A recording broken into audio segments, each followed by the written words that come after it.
no people is required to accept subjugation. The people under subjugation is entitled to hit back, because colonialism itself is aggression, and no law requires a people under aggression to accept that aggression.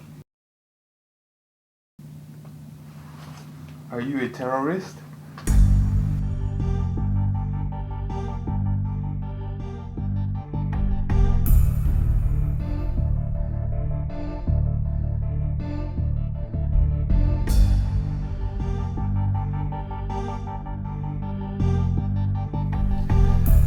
Well, the problem of the people of the Southern Cameroon is a simple problem. It's a problem of decolonization. And decolonization from colonial rule by a neighboring African country, in this case, La République du Cameroon, which is a country located to the east of the Southern Cameroons. What is the source of this problem, in your opinion? Well, you have to go back to the decolonization process. It would be recalled that the Southern Cameroon is a former British administered United Nations Trust Territory. And what is today La République du Cameroon was a former French administered trust territory. As trust territories, the Southern Cameroon had international personality, and the British, in terms of Article 76B of the United Nations Charter, were required to lead the Southern Cameroons to self-government or independence. Now, historically, the British had administered the Southern Cameroons as part and parcel of the Federal Republic of Nigeria.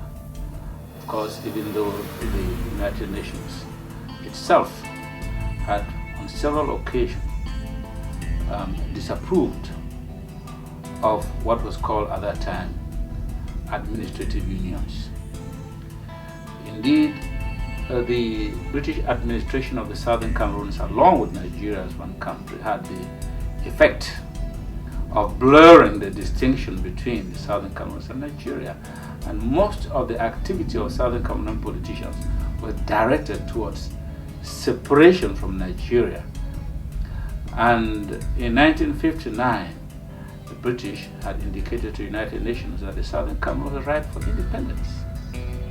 And Nigeria itself was geared for independence in 1960. The United Nations directed Britain to ensure that the Southern Cameroon was effectively separated from Nigeria, which is what happened. And although the Southern Cameroon had been a self-governing territory way back in 1954, the separation of the administration of the Southern Cameroon from Nigeria meant that in 1960, the Southern Cameroon was a fully self-governing country, responsible for everything except external affairs and defense, which were still maintained by the British. Now, in 1961, the United Nations imposed on the Southern Cameroons a plebiscite, a curious form of plebiscite, because the two questions which were put to the people were in fact not two questions at all. Because if you looked at the decolonization declaration of 1960, the options that were supposed to have been put to the people were status options. In other words, the achievement of independence. Independence meant independence. There are not two interpretations of independence from the colonial territory. Association with another country, or some other form of union. Now, what the United Nations did was to require the people of the Southern Cameroons to choose to achieve what they call independence by joining either of its two neighbors, Nigeria or La République du Cameroon, which is a former French trust territory. The option of Nigeria, of course, was very curious because just a year previously, Southern Cameroon had been separated from Nigeria. So how could it be requiring the Southern Cameroon to go back to Nigeria? So it was a non-deal. The option for joining Southern Cameroon was a non-starter. That was a country literally drenching in blood. had no democratic tradition whatsoever. And to have required the people of the Southern Cameroon to run into that country was in effect send them to their death. In any case, there is nothing like independence by joining. A colonial territory either achieves independence, which means it is fully responsible for all its affairs, or it does not achieve independence at all. Now, that was a kind of dilemma, the situation in which the United Nations put the people of the Southern Cameroons. And so the people of the Southern Cameroons, faced with this situation, opted, after a lengthy negotiation with the people, with the government of the Republic of Cameroon, they opted to enter a form of association with the Republic of Cameroon. And that form of association was a federal association. The association was going to be on terms. In other words, it was not a blind joining. But of course, the United Nations was to see through the decolonization process. In other words, after the plebiscite, the United Nations in April 1961 took a resolution, a decision by which it decided, voted on the independence of the Southern Cameroons. It required by Resolution 1608 that measures should be taken to ensure that the agreed policies between the Southern Cameroons and the Republic of Cameroon should be finalized before 1st of October 1961, which was the date which the United Nations itself set as the date of, quote, joining. The joining was understood by all the parties concerned, La République de Cameroon, the British government, the United Nations, that it meant forming a federal association. The British and the United Nations had an obligation, to say at the very least, a moral obligation, but I will add a legal obligation, to ensure that indeed that federal arrangement was seen through. So that by 1st October, the people of the Southern Cameroons actually were joining the Republic of Cameroon in a federal setup. Of course, that never happened. Halfway along the implementation of the very same process they themselves had initiated, the United Nations abandoned the process. The British escaped through the back door.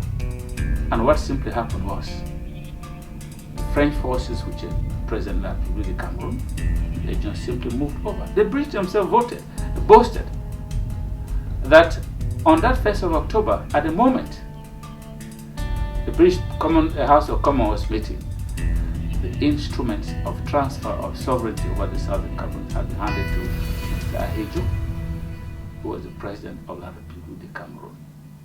Now you find a very curious situation. Here is a country which is supposed to be decolonized, and decolonization meant that sovereignty over the colonial territory should be handed over the people of that territory. That never happened. The British, by their own admission, handed sovereignty over the Southern Cameroons to La République de Cameroon. What does that mean? In concrete legal terms, it meant that as the British left, the Southern Cameroon was handed over to a successor colonialist. So the Southern Cameroon situation is a situation of continuing colonial rule.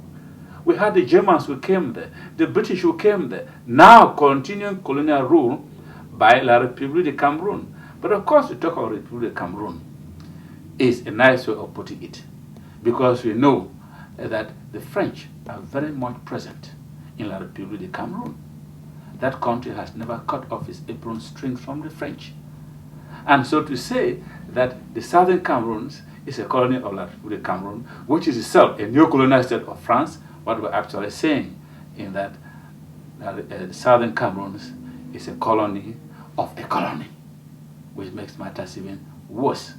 And worse still, a colony of a colony which is a third world state, a third-rate third world state for that matter. And that is the crux. That is the issue. When we talk about the Southern Cameroon's issue, we're talking about the decolonization of the Southern Cameroon, which was never achieved. Forget about all the protestations of the British government, claiming that they did a decent job. They never did any decent job. Forget about all the United Nations turning it back on the Southern Cameroons. the United Nations messed up the Southern Cameroon decolonization process. And I would suggest that if there's any legal credibility on the part of the United Nations, this is one of the issues they will need to address. And the sooner they do that, the better. What is the role or the responsibility of the French? Before he answers that question, somebody told me that 1608 they had gone there and taken out the clause which says that the UN was going to be part of that whole process. Have you heard something like that? Of course, there was a draft resolution that was prepared by the third committee, and that draft resolution did mention expressly, in express terms, the union of the Southern Cameroons and the Republic of Cameroon in a federal united Cameroon Republic. That draft resolution also indicated that the United Nations and the UK were going to be associated in that whole process. Now that was a part of the draft resolution that came from the fourth committee, to the General Assembly. But by the time it got to the General Assembly, that particular clause had been taken off. Of course, we know how it was taken off as a result of lobbying by the French and the Republic of Cameroon and the Francophonic states. The United Nations itself, which was supposed to have maintained an even hand in this matter, failed to do so. All the United Nations needed to have done was sending the constitutional and administrative expert, and it cost a mere $34,000. The United Nations said that was too much, and they were prepared to sacrifice the people and territory of the Southern Cameroons for a mere $34,000. Can anyone on earth believe that?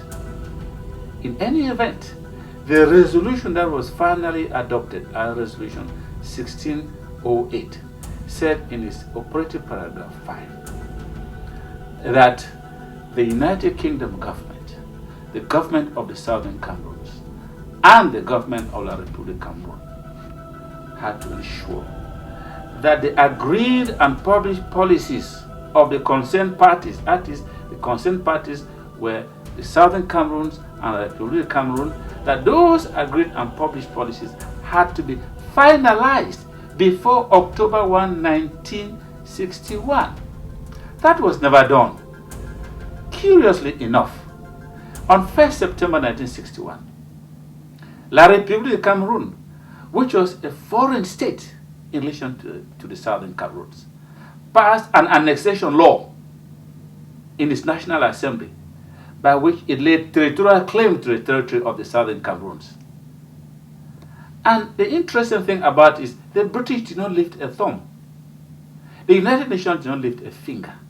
And yet, as of 1st September 1961, the Southern Cameroon was still a United Nations trust territory under British administration. How could a neighboring state pass a law laying territorial claim to territory which was a United Nations administered territory? Neither the administrating authority said anything, nor the United Nations, which was supposed to be the bigger body, said nothing. And because precisely they said nothing, La République de Cameroon decided to scuttle any arrangement. You've heard so much about the Fumban arrangement, whatever thing it is, and so on. Decided to scuttle everything and simply marched in and took over the territory. And again, not a word was said by the British. British claimed that they had washed their hands of the Southern Cameroons. Not a word was said by the United Nations.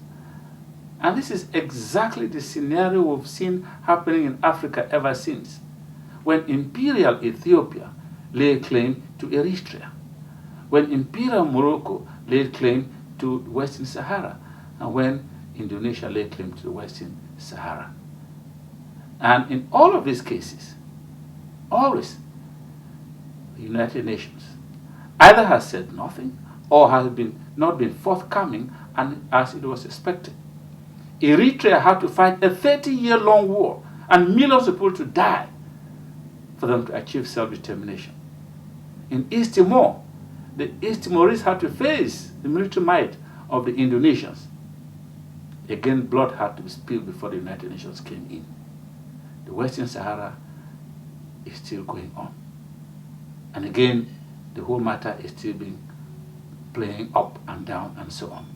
Now, in the case of the Southern Cameroon, which is a clear case of a territory that has never actually been decolonized, one would have thought that the United Nations, that makes so much noise about decolonization, the rights of people, the right of self-determination, should have moved in to say, no, Republic of Cameroon, your boundary, your territory became ossified as of the date when you achieved independence on 1st January 1960. The Southern Cameroon has never been a part of that territory. How then do you lay claim to the Southern Cameroons? Of course, the United Nations has not said anything. And in my view, this would seem to suggest that the only way for the people of the Southern Cameroons to vindicate the right of self-determination is to appeal to the argument of force, which is what the international community would seem to want to hear, that kind of argument. We've been talking on this issue for the past 40 years, and no one has paid any heed. But I'm sure if the war were to start there, and a few lives were to get lost, then of course, the United Nations will start sending peacekeeping forces and so on and so forth. But I know there's a certain sector of the international community, especially France, for example, and the Republic of Cameroon will start jumping up and talking about terrorism, particularly these days when we hear so much about terrorism and terrorism. But even international law recognizes the right of a people fighting for their self-determination to resort to every means recognized by international law. And the use of force to vindicate the right of self-determination is recognized by international law. We have so far, the people of the Southern Cameroons have so far been extremely restrained in not easily taking up arms, in the hope and belief that the world will see the rightness, the justness, the correctness of the cause they are fighting. But if the consistent message that always comes through from outside would seem to suggest that we have to shed blood, if that has to be our destiny, to shed blood, to achieve our inalienable right, it might well be that we will hearken to that call of destiny. You know, from what you just said, what does that tell you about the UN?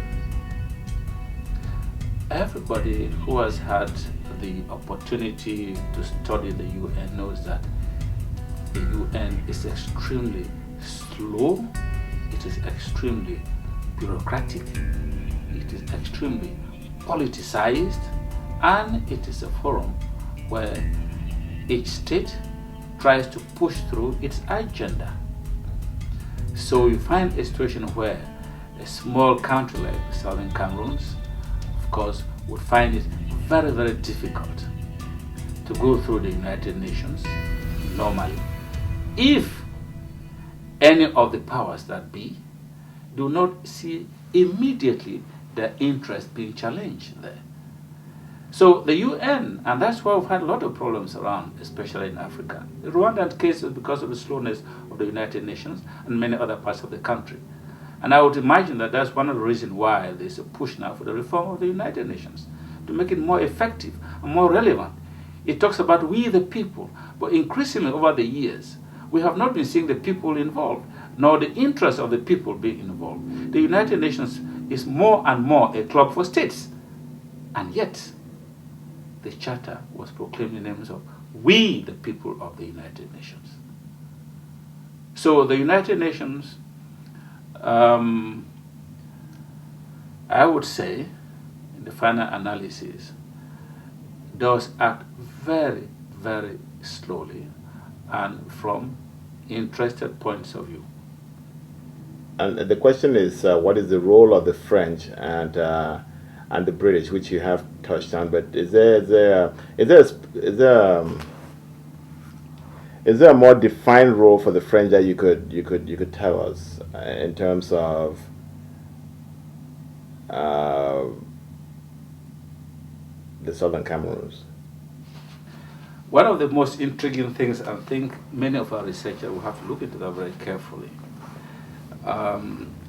is the suggested complicity between the French and the English regarding the maintenance of the Southern Cameroons in colonial subjugation.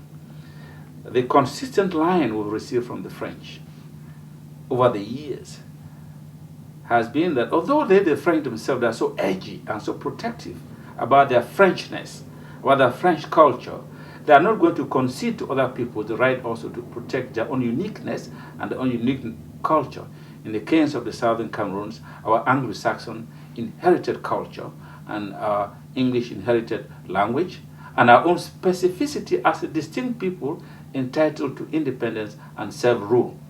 Now, the consistent line of the French has been that the Southern Cameroons was made a gift to them by the British. Now, I don't know where that can stand, even normal reasoning processes. The British had no territory, at least not the Southern Cameroons, for them to make a gift of it to another country. And even if that were the British made the gift of the Southern Cameroons, that gift was ineffectual. So this line which the French keep on throwing at us, that because the British made a gift of the Southern Cameroons to the French through General de Gaulle, they're entitled to keep the Southern Cameroon under colonial subjugation, is something we need to find out and see whether this was true. And as I've said, if it is true, that kind of a gift was ineffectual. In any case, even if a gift was made, we have no intention to remain slaves of the French. And of course, the French are also very worried about the fact that the Southern Cameroons, as it is, being English-speaking and so on, giving its democratic tradition, giving its ability to govern properly, which are demonstrated in the years 1954 to 1961, is going to, in his view, serve as a bad model for its Central African countries. Because we all know the Central African region, which is essentially French-speaking countries, and has remained French Equatorial Africa, is essentially one of the least developed regions in the world, in Africa, so to speak. And a democratic Southern Cameroons will set a bad example in the sense that all of these countries might start revolting against France. And France without Africa is no France, is no power at all. And we've seen this kind of activities that the French have been trying to hold on to French-speaking African countries. There's nowhere else France can go. France was kicked out of Indochina by the Vietnamese. France was defeated by the Vietnamese. They lost the war in Algeria and so on. So the only place where the French are clinging to is French Africa. And that French Africa happens only to be past the West Africa and the Central Africa. So the French, one might say, are digging in their heels because they know for French-speaking African territories to go would mean that France itself would die.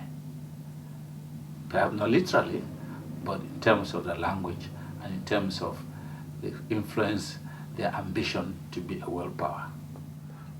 What is the role of African governments or organizations, or do they have any role for at all in the Southern Cameroon situation? Of course. The Organization of African Unity, and now the African Union, has always maintained that the African continent must be free. And one of the objectives of the OAU was for the total liberation of the entire continent. I will suggest to you that one of the reasons why the Western Sahara was admitted into membership of the OAU was to emphasize the point that colonialism was dead and gone. And that just as Spain had no business continuing its colonial rule in the Western Sahara, Morocco had no business colonizing a neighboring country. So Africa as a whole and African countries have an interest to ensure that the country, the whole continent, is completely free. The Southern Cameroon remains a territory that has still not yet been decolonized. And it behoves the African Union to take this issue up. You can't talk of, Nkrumah used to say that the freedom of Ghana is meaningless if other African countries still remain under colonial rule. The freedom and the liberty of the entire African continent is not complete even if it's not one African country that still remains under colonial rule. And even if this colonial rule is a colonial rule by a neighboring country. But even in our case, the Republic of Cameroon is merely a Trojan horse that is being used by the French. So they have a role to play to see that the Southern Cameroon is decolonized and that it takes a rightful place amongst the African Union member states and in world affairs. So I would suggest that beginning with neighboring countries who are very much aware of this problem and other African countries, they must articulate the Southern Cameroon's issue and ensure that it is speedily decolonized. Are you a terrorist? Well, if you speak for your country, whenever a group of people have been fighting for their country, they've always been branded terrorists. George Washington in the United States of America was a terrorist in the British eyes. Mandela was a terrorist in Western eyes. Ben Bella was a terrorist in French eyes. One could even have said, if you were to ask Marital Peter who de Gaulle was, he would say de Gaulle was a terrorist. So each time you have a group of people fighting for liberty and liberation of their country, they're always tagged as terrorists, terrorists, terrorists. Of course, one man terrorist and another man freedom fighter, and so on. But I think the word terrorism is nowadays being used rather too promiscuously by countries that themselves are trying to hide under terrorism to enforce their own agenda. You cannot claim that a person is terroristic if that all that person is doing is trying to assert the independence of the territory from where he came from.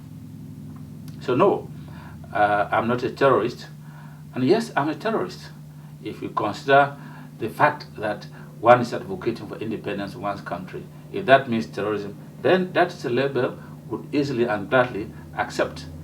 But I think we must use that word much more cautiously. Are there any legal standings right now? Under what legal standing can you fight to make your country independent? There are a lot of international instruments that guarantee our right to self-determination. To begin with, the United Nations Charter itself proclaims the equality of all peoples. Nothing can possibly justify the domination of one people by another. The United Nations itself adopted the Decolonization Declaration of 1960, which called upon all colonizing states to decolonize, to grant independence to their territories without any equivocation. And he said forthwith, without any condition whatsoever, as to political preparedness, economic conditions, social conditions whatsoever. The 1970 United Nations Friendly Declaration guarantees the right to self-determination. The 1966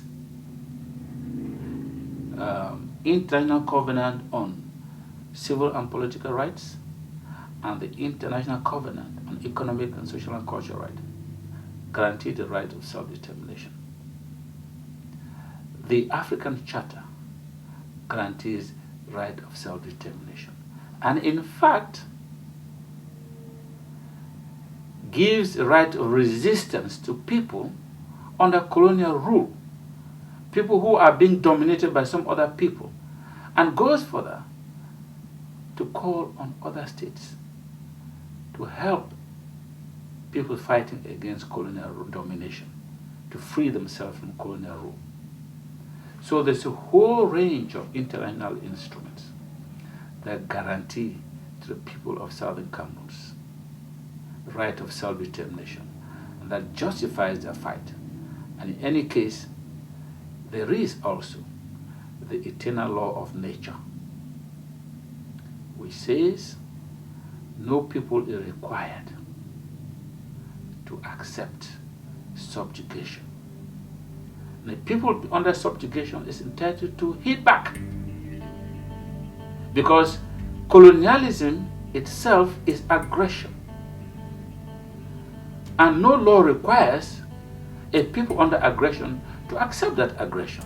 On the contrary, every such people has a right of self-defense.